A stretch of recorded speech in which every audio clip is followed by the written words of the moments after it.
Phuket's Live 89.5. Good afternoon to you. 18 minutes past 1. Steve here on Lifestyle, taking you through until 3 o'clock. Brought to you by the lovely people at the Panache Restaurant Outrigger in Laguna. And during the course of this show, between 1 and 2, we like to bring guests into the studio to have a little bit of a chat with us. And today we have done just that. Now I'm a little bit in awe of this, because certainly when I've been involved going to school and going to see the headmaster, I've usually been in trouble. This time it's the other way around. We've invited the head of school in to have a little chat with us. So I'll behave myself, definitely. And we welcome to the studios of Phuket's Live 89.5 from Phuket International Academy Day School. It's head of school, Dennison. Good afternoon, sir. How are you? I'm fine indeed, thank you, Steve. Good. Well, it's nice to have you in the studio. Two things I've got to say first. It's after 12 o'clock, so we're not going to do any April Fools on you. That's okay. That's okay. All right. And the other thing is, as I say, it's nice to be the other way around, because in my past I've been many a time in front of the head of school for different reasons, mainly for bad reasons. But we brought you in here today to have a little chat about the Phuket International Academy Day School. And just off air, you're talking to us about your experiences and your life travelling around the world. Tell us where you've been. Where you're from first, originally? Well, I'm originally from Cardiff in South Wales. Lovely part of the world. I was born there at a very young age and grew up there. And then for my first teaching job, I worked in Zambia. So hang on a minute. How did you go from thinking? I mean, if you're going to be from Cardiff, you go and find a teaching job in Cardiff. What? Yeah. Well, my wife to be, whom I met in Scotland, went and took a job in Zambia, and we went out there in 1970 when we married. Wow, 1970. Yes. How did you get there? Did you row a boat there, or did we actually went on one of the old Cunard liners. Really? The Pendennis Castle. Wow. From Southampton to Cape Town, and then drove up from Cape Town to Lusaka. Fantastic. Did you manage to get some good pictures at the time? Oh, superb. Yeah. Superb. Yeah. So that was the first port of call. What happened after that then? I went back to Wales, spent another 7 years in Wales, got some enhanced qualifications, including my master's degree, then went back to Zambia again. I was in Zambia for 6 years at the International School Lusaka, and subsequently I've lived and worked in Sri Lanka, Greece, Germany, the Bahamas, Barbados, before ending up, I think, in Phuket. Are you after your travel miles, are you? Is that what that's right. You should see my air miles. yeah, that's what it should be. So how long have you actually been here in Phuket then? I've been here since August. I took up the headship of the Phuket International Academy Day School, or PIADS as we call it, back at the beginning of August, and was joined by some very talented young administrators, one from New Zealand and one from the States, who joined me at that time to further the vision of the school as an international baccalaureate world school, which it is, and enhance the quality of education for all the children whose parents see this as an appropriate model for their children. Wow. So you got straight into it when you got here then? Very much so. Very much so. Straight into it. We have a student body which comes from 28 different nationalities, no one dominant nationality. And I think the Americans are the biggest group at 16%, British at 16%, Thai at 14%, and then another 25 different nationalities. Our teachers come from 9 different countries, and we had a lot of work to do before we opened to the children in August, and I'm glad to say that everybody mucked in, even though 3 of us were neophytes, and we got on with the job and got school started on time. And we're really going great guns towards introducing the middle years program and the diploma program, in addition to the primary years program of the International Baccalaureate. Had you ever been to Thailand before when you took up the post? I have. We lived in Sri Lanka for a number of years, where I was the head of school at the Overseas Children's School, now called the Overseas School of Colombo, in Sri Jayawardenepura, which is the administrative capital of Sri Lanka. And we used to come to Bangkok on vacation when our children were small. Yeah, it's a beautiful part of the world, Sri Lanka as well. So you're used to jumping in then and sorting out and troubleshooting. Would that be a good way to describe things? My career has tended to be going into schools, taking stock, and working particularly on issues of curriculum in order to take the school from where it is to a higher level. PIADS is already at a good level. I mean, we're already an international baccalaureate world school, and the IB, or the International Baccalaureate, is generally reckoned as the gold standard of education. And what we're going to do is add value to what we already have. Now, PIADS, as you call it, stands in 2 pillars of excellence. What do you mean by that? Thank you for that question. People send their children to school for educational reasons and for academics. And because we're an international baccalaureate world school, we pride ourselves on offering an academic program at a very high level where every child can achieve success. Now, success is different for different children, but what we try to do is add value to the educational experience of every child who comes to us. So solid academics are one of the pillars on which we're built.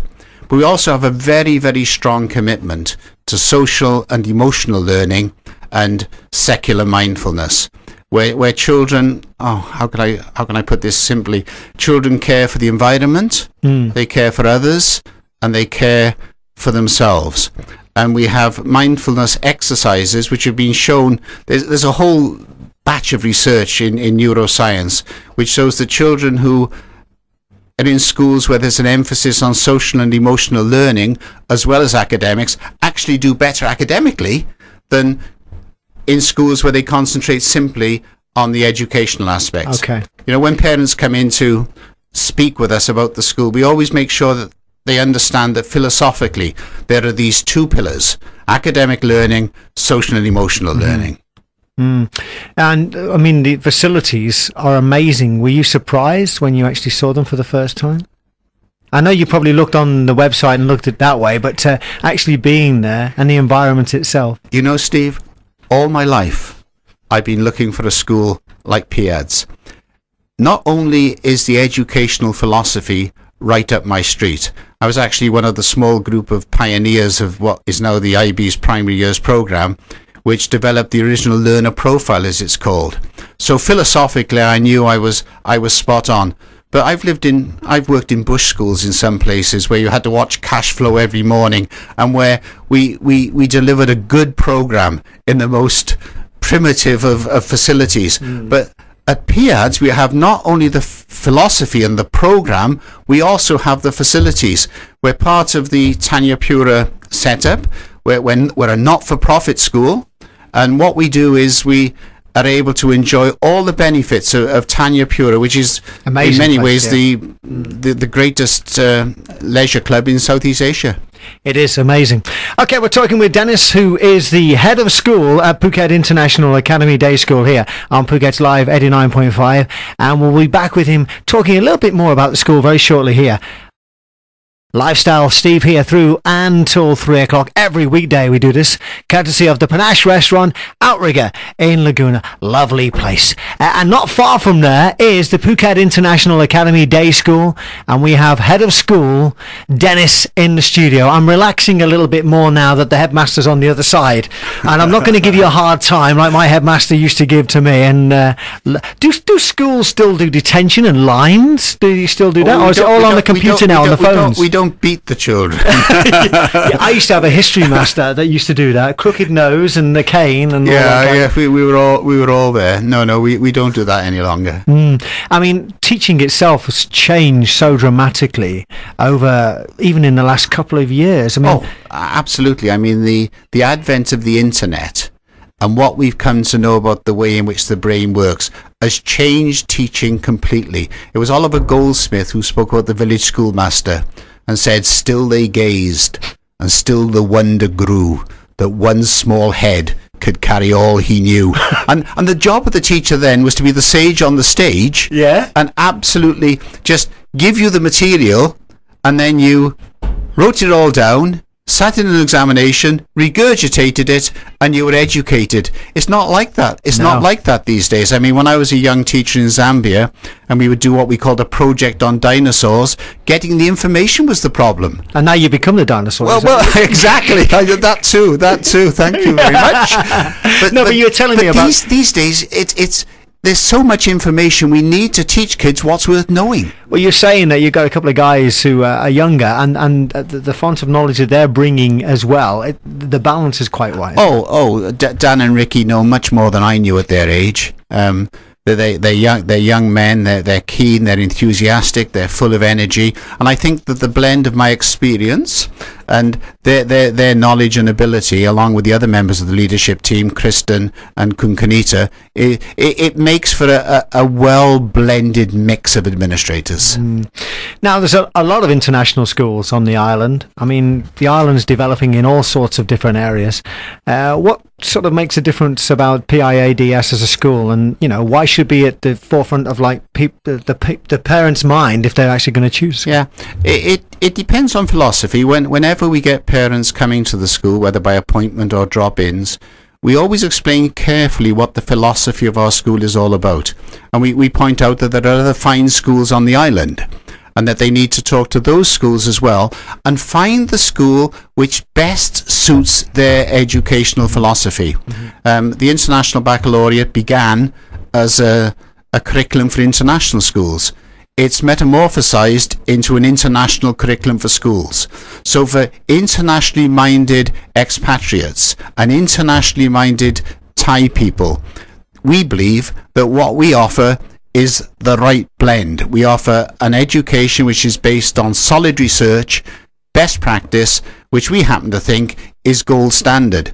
But if you want a more traditional education or a different sort of education, there are other schools which offer that particular model. What we want is people who are philosophically committed to the way in which we teach, to the stuff that we teach, to the assessment areas that we involve ourselves in, and who are going to come into our school and seek to take that philosophy forward. And you're talking about a particular scholarship program for deserving children as well. I mean, how does this work? Yeah, we have a scholarship program for our middle school students, which is aged 11 to 16, MYP 1 through MYP 5 as we call it, which in American terms would be grades 6 through 10. We offer scholarships for academic excellence, sporting excellence, excellence in the visual and performing arts, and good citizenship. And what we want to do is to attract into the school children for whom the fees would be too high to come otherwise. Although I should say that our fees are remarkably good for a school of our quality. So what's the structure of your fees then? The structure of the fees for next year in the lower primary is around I can't remember exactly, but for most of the school it's 395,000 baht a year. And you can check all this out obviously on the website, which we'll give you the details of very shortly. Now, we've talked about, since you've been here since last August and moving it forward, do you have a game plan? Do you have a sort of structure you're looking at over the next couple of years? Very much so. Very much so. There are two strategies that we have. Number one is as far as external organizations are concerned. We've had inspections from the Thai authorities, OPEC, and UNESCO recently, who've given us some excellent advice on how to take the school forward as a juristic entity under Thai law. And one of our aims is within the next couple of years to achieve international accreditation from the Council of International Schools. We're already a member of the Council of International Schools, and we're beginning the process in September of seeking accreditation from the Council of International Schools. As far as our program is concerned, we're already an International Baccalaureate World School. We're authorized for the IB programs up to the age of 11. We're in candidate status up to the age of 16 and in candidate status up to the age of 18. And the reason for that is we won't even finish our middle school until we add MYP 5, grade 10 in August of this year. So we have external areas at which we're looking, largely concerned with establishing the quality of the school in people's eyes, and secondly, very, very strong academic and social and emotional goals to achieve with all our children. Wow, you got a lot on your plate then. Absolutely. But good people around me. That's very good. Look, it's been great for you coming in to speak to us today live here on Lifestyle. Thank you very much indeed, Dennis. Good luck for the rest of the term and getting ready for after your 1 year celebration of being here in August. And there's so many things happening. I mean, the facilities are just amazing. I mean, absolutely amazing. They blew me away when I first saw them. You sort of go down this track and all of a sudden it's there. But you know, Steve, it's what goes on within those facilities which is the important thing. Yeah, and I think from your point of view as well, I mean, I can hear by the emotion in your voice and obviously the enthusiasm as well. You've got a lot of good plans for the school, haven't you? Thank you very much for talking with me. We certainly have. Okay, and I don't get any detention. I'm okay, yeah? We'll give you a pass. Thank you.